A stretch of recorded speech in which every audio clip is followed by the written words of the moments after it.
I don't know if he's gonna understand. Hi! Happy birthday, Knuckles! Hi. Knuckles896, Shadow Knuckles, happy birthday! And if you also happen to have your birthday on October 17th, you share it with the following people. Michael McKean turns 76, best known as Lenny Kozlowski in Laverne and Shirley. David St. Hubbins in This Is Spinal Tap, and Chuck McGill on Better Call Saul, among many other things. George Wendt turns 75, best known as Norm in Cheers. Yeah, he did a cameo in Whose Line Is It Anyway? Yes, Whose Line Is It Anyway? He was in 3 separate episodes. Oh. But yeah, he's been in a lot of things, but largely everybody knows him as Norm from Cheers, the place where everybody knows your name. And yeah, he's gone on to cameo in lots of different things, and yeah, he's been all over the place. You've probably seen him in a fair few things over the years, but yeah, everybody knows him as Norm. Next, Mae Jemison turns 64. She is the first African-American woman in space on the 50th Space Shuttle mission, the Endeavour. Next is Mike Judge, also turns 61.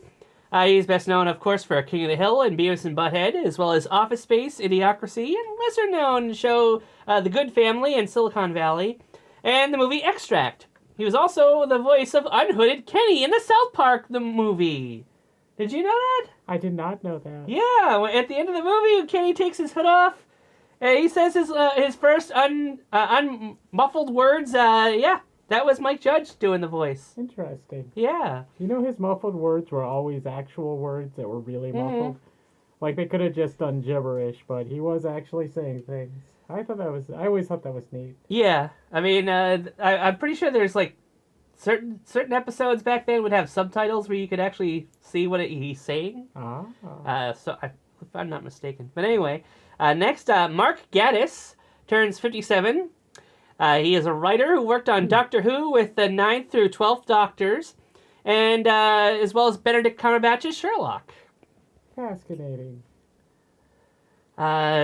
Eccleston, Tennant, and then I actually don't know the names Smith. of the next two. Smith. And, oh shoot, well, I can't think of his name now. The old guy. Yeah, that, darn it! I am making myself... Right before the Lady Doctor. Yes. I don't remember the name. I loved Eccleston, and I loved... Tennant's my absolute favorite, though. I'd say he's probably the most popular Doctor of the modern Who. Darn it, it'll probably come to me later. But yeah, he worked on episodes with all of them. Next is Renee Diff, lead singer for the band Aqua, best known for their song Barbie Girl. They turned 56. Come on, Bobby, let's go party. Ooh-ow, ooh-ow. Oh, or maybe it'd be Knuckles. Come on, Knuckles, let's go party. Doesn't sound as cool. Yeah. Well, sorry, Knuckles, you're still cool, though. I don't know. Next still out.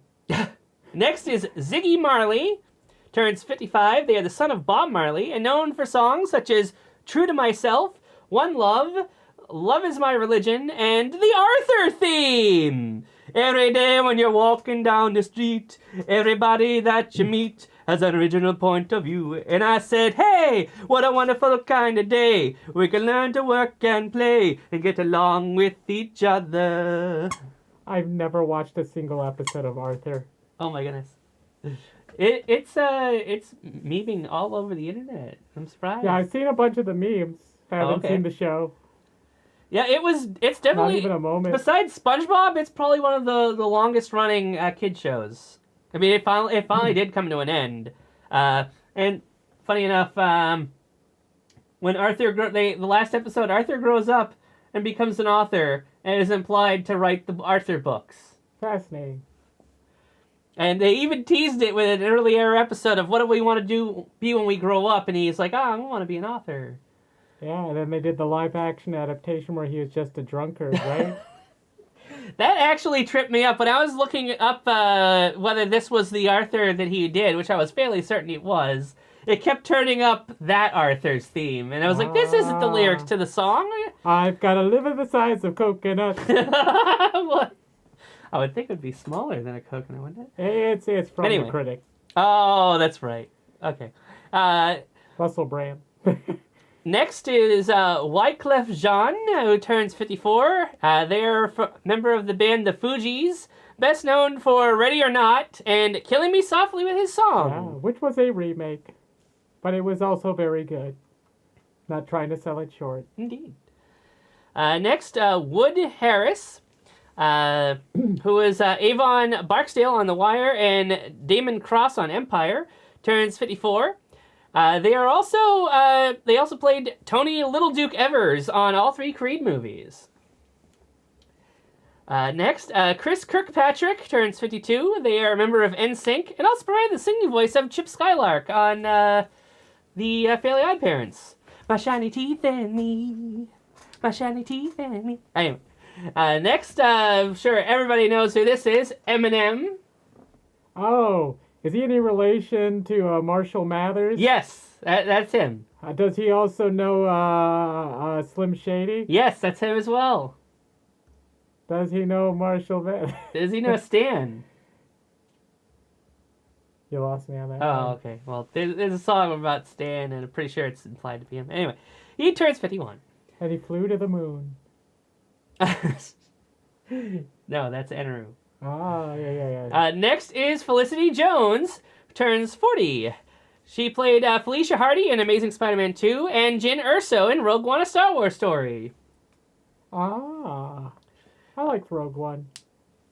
Yeah, it doesn't get enough credit. Aaron Kellyman turns 25. They played Carly Morgenthau on Falcon and the Winter Soldier. That's the redhead girl who is in charge of the Flag Smashers, right? Oh, okay. I think that was their name, right? And Enfys Nest on the film Solo: A Star Wars Story. And recently she played Jade in last year's Willow. Still need to see that. Next is Pope John Paul I. First of all, now we're going to the deceased people. Pope John Paul I was 65 when he passed away, and if he were alive he'd be 111. Next, Jerry Siegel, comic book writer and co-creator of Superman with Joe Shuster, was 81 when he died, and if he were alive today, he'd be 109. I like his bird name. Siegel. Next, Arthur Miller was 89 when he passed away, and he'd be 108 if he were alive today. He wrote The Crucible and Death of a Salesman. Oh, yeah. We had to watch that movie in school. And I want to say he was married to Marilyn Monroe or something like that. I remember he was married to somebody famous. Anyway, next, Rita Hayworth. She's an extremely famous actress from the golden age of cinema. She was 68 when she passed away, and if she were alive today, she'd be 105. Next, Evel Knievel, world's most famous daredevil.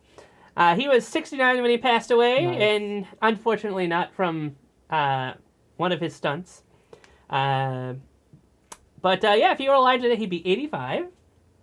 Margot Kidder, best known as Lois Lane in the original 4 Superman movies, as well as a bunch of other things. But I'm sure anybody who knows the name Margot Kidder probably knows her as Lois Lane. She was 69 when she passed away, and if she were alive today, she'd be 85. And lastly, Norm Macdonald was 61 when he passed, and if he were alive today, he'd be 64. Billy Madison, Dirty Work, Lucky the Dog on the Dr. Dolittle movies, Michael Richards in Man on the Moon, Death on the original Family Guy run, Norm the Genie on Fairly Odd Parents, Pigeon on Mike Tyson Mysteries, and finally Yaphet on The Orville. Yeah, I miss him. I was genuinely disappointed. Yes. He's one of his dry comedy was pretty much perfect for what it was. Yeah, it was amazing. Yeah, after he passed away, people started posting a lot of his material, whether it was appearances on Saturday Night Live or his stand-up comedy. Yeah.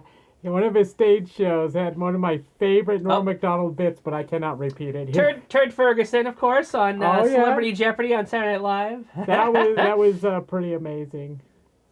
But anyhow, just was really happy to get to see a bunch of his stuff being posted when he passed. Anywho, So those are the folks in history that share your birthday. Now we go on to moments in history. Starting in 1814, on this day in history, one of the first modern plastic surgeries in the West is performed by Joseph Carpew on a soldier's nose in England using Indian techniques. Whatever that means exactly.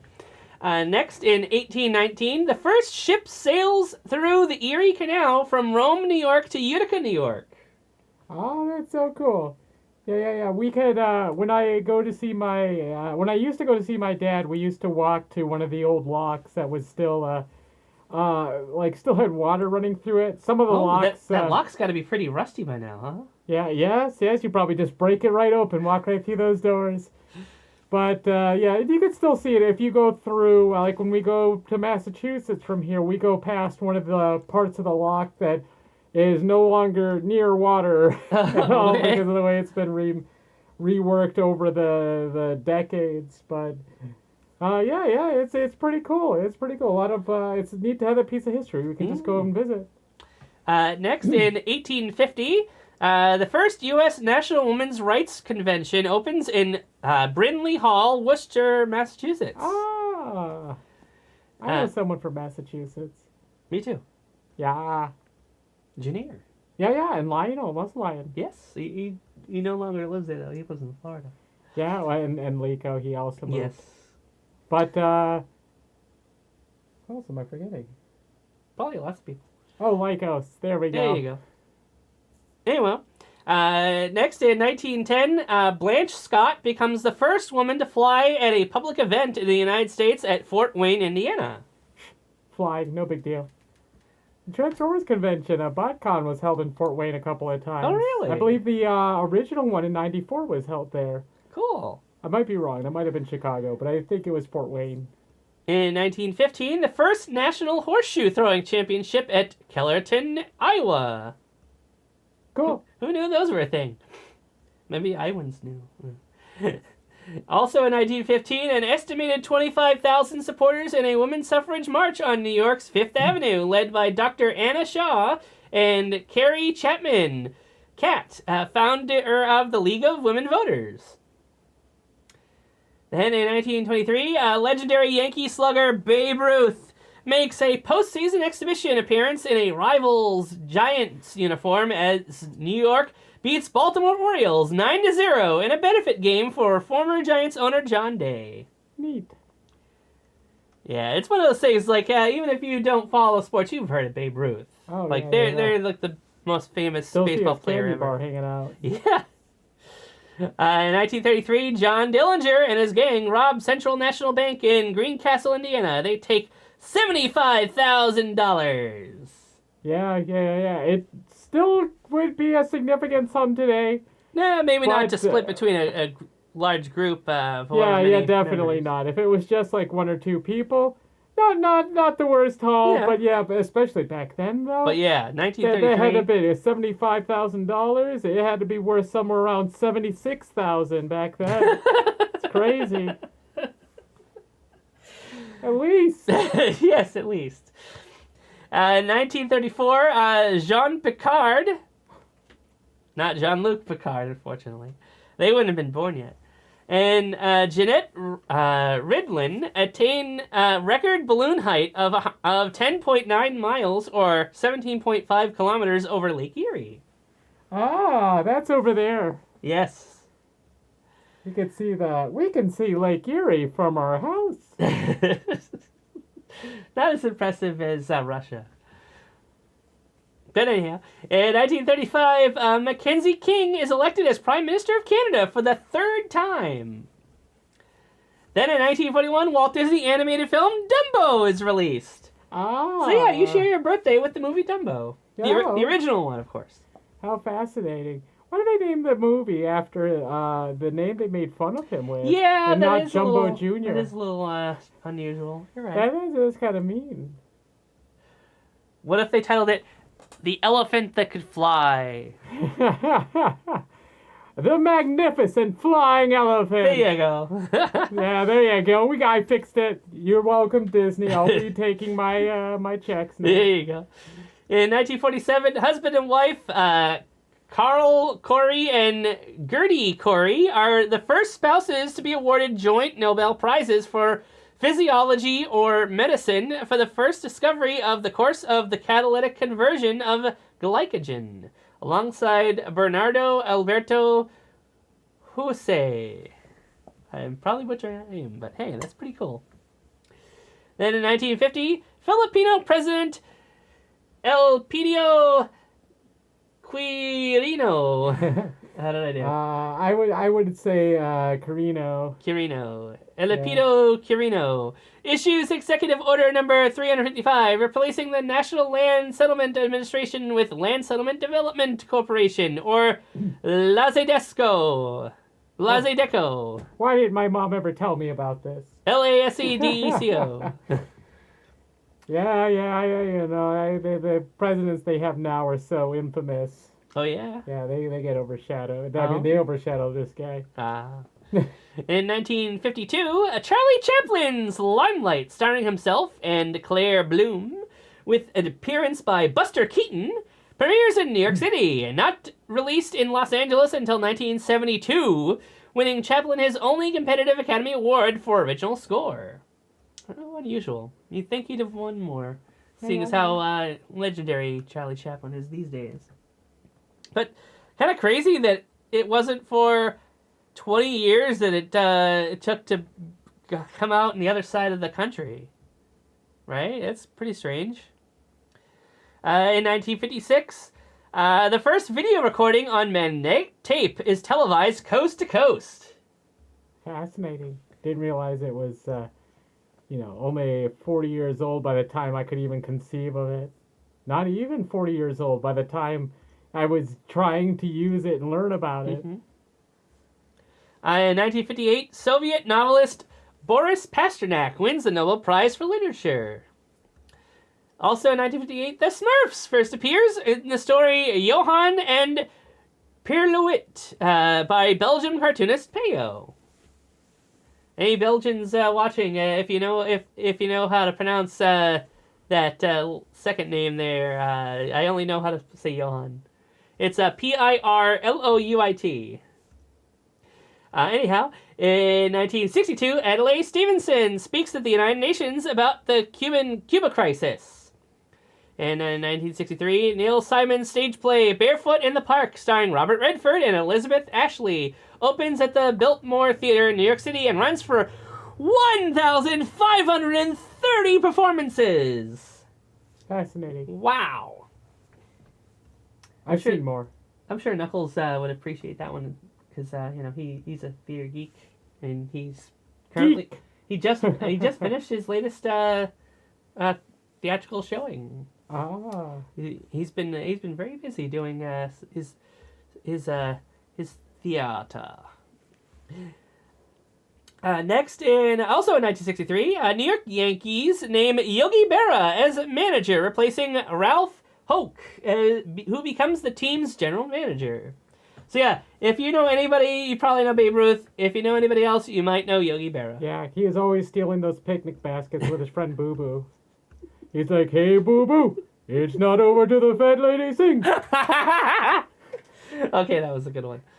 1964, future undisputed world heavyweight boxing champion Joe Frazier dominates German Hans Huber for an easy points win at the Olympic heavyweight gold medal in Tokyo.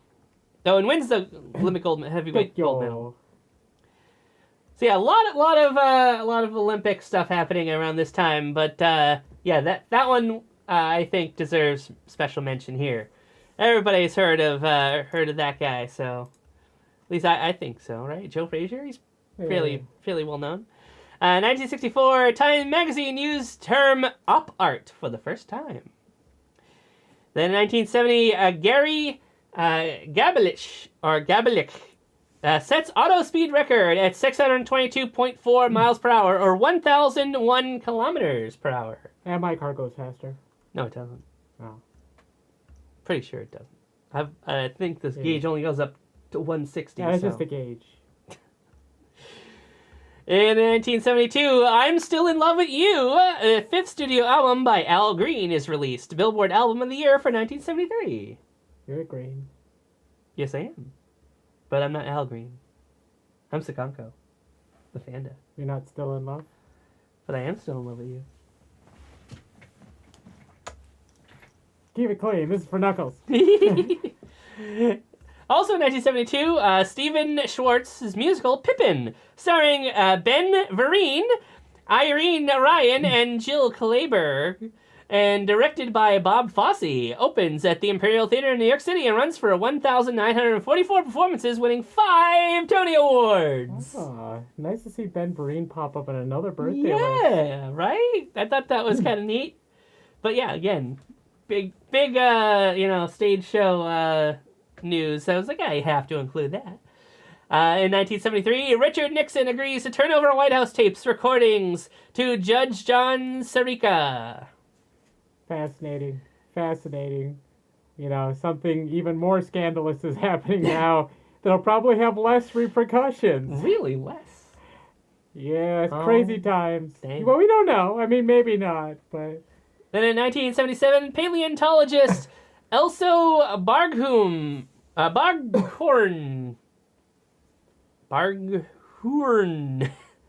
Very strange name. Announces discovery of a 3.4 billion, that's billion with a B, years old one-celled fossil, one of the earliest life forms on Earth.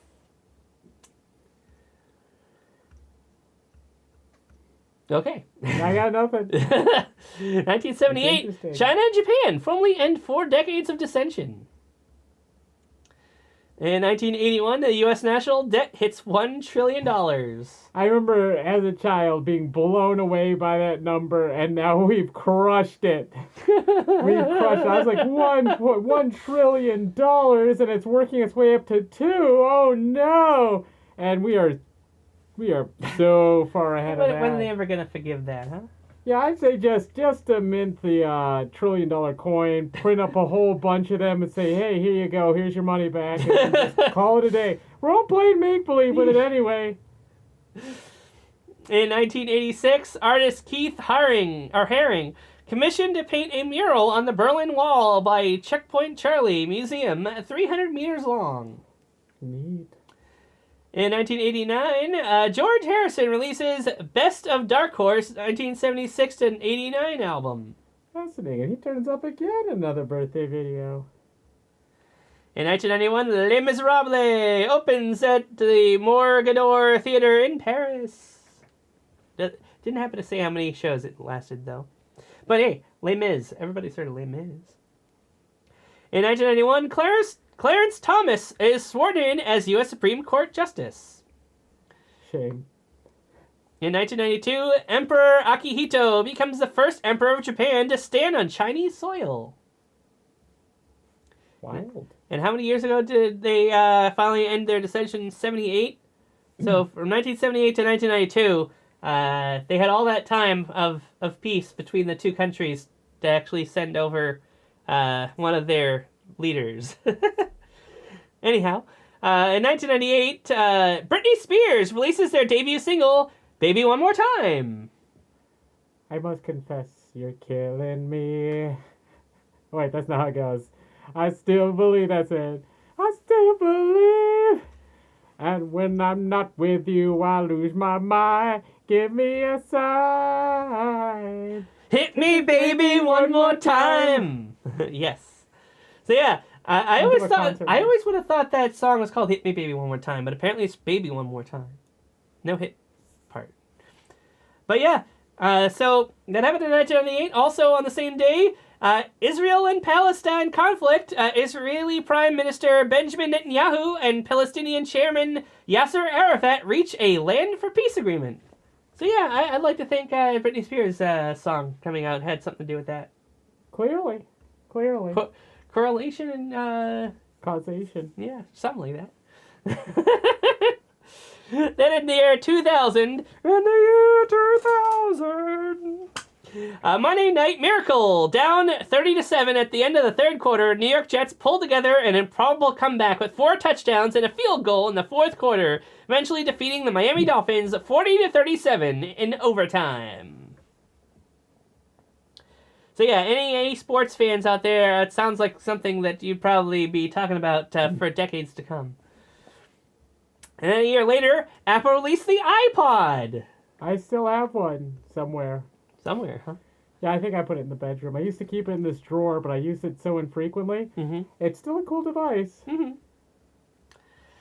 In 2006, Irreplaceable, single released by Beyonce, Soul Train Music Award, Best R&B and Soul Single of 2007, Billboard Song of the Year for 2007. Then in 2006, The Black Parade, third studio album by My Chemical Romance, is released. Oh my gosh, another MCR. I have one of their albums. Oh. I don't remember. Wonder if Three it's- Cheers for Sweet Revenge. Oh, okay. So it's not The Black Parade. No. In 2007, Rounder Records releases Raising Sand, a collaborative album by American bluegrass singer Alison Krauss and British rock vocalist Robert Plant. Tops the charts in Norway, peaks at number 2 in the US, UK, and Sweden. Then in 2012, Skyfall, the 23rd James Bond film directed by Sam Mendes and starring Daniel Craig and Javier Bardem, premieres in London. In 2015, Adele releases her single, Hello. Becomes the first song with more than 1 million downloads in the first week at 1.1 million. Hello, it's me. Yeah, you probably heard it. It was downloaded over 1 million times in the first week. In 2018, Freddie Mercury biofilm, Bohemian Rhapsody, directed by Bryan Singer, starring Rami Malek. Best Actor Academy Award for 2019, premieres in London. Did not realize that movie came out that long ago. I remember watching that on an airplane. Oh, really? And it still had 10 minutes left or something, about 10 minutes, and then the plane landed, and even though we're sitting in the plane, they turned the TVs off. They turned them off. Hey, we're gonna be deplaning in about 20 minutes. Let me finish the movie then. Yeah, that's really rude. I'll never know what happened to Freddie Mercury in his made-up story. It was mostly made up. Oh. And also in 2018, the world's longest sea crossing bridge, the Hong Kong Macau Zhuhai Bridge at 55 kilometers, opened by Chinese President Xi Jinping.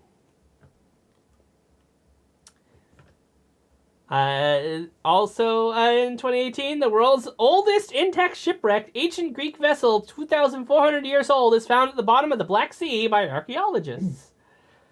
Unfortunately, they didn't say which archaeologists, or if there was a lead archaeologist. Conspiracy. Then in 2019, all-star point guard Kyrie Irving pours in 50 points, setting a new NBA record for points on debut with a new team, and his Brooklyn Nets go down 127-126 at home to the Minnesota Timberwolves. Also in 2019, Google Research Lab claims that it has achieved quantum supremacy, performing calculations in 3 minutes that would take a supercomputer 10,000 years, which I hear can give you such a crick in the neck. Then in 2020, Columbia Records releases Bruce Springsteen's 20th studio album, Letter to You, recorded with the E Street Band. Oh, very nice. That's the drummer for that is Max Weinberg. Mm-hmm. Max Weinberg and the Max Weinberg 7 from Conan O'Brien's show. Hey, you ever actually listen to the lyrics of Born No. in the USA? Probably not. It's one of those songs that sounds happy and people use it Yeah. to support the country. And it's he's being very critical. Oh. But I think a lot of people that actually care already know that. But whatever, I am still amazed by it. I could still be amazed by it. Mm-hmm. Also in 2020, Netflix releases the miniseries The Queen's Gambit, starring Anya Taylor-Joy, the first streaming show to win an Emmy for Outstanding Limited or Anthology Series. Neat. And lastly, in 2022, Xi Jinping secures a record third term as General Secretary of the Chinese Communist Party with a new 7-member Politburo Standing Committee at the 20th National Party Congress in Beijing. Neat. So anyhow, those are the things that happened on this day in history. Well, Once you forgot again, one. Knuckles was born. Yes. That was super important. Yes, of course. He's red. Yes, he is.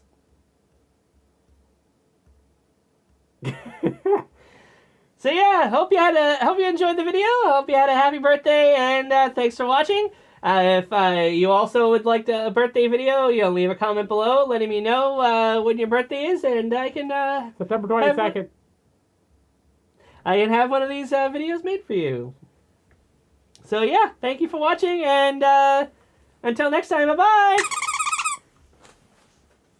Happy birthday, Knuckles! Happy birthday. Goodbye.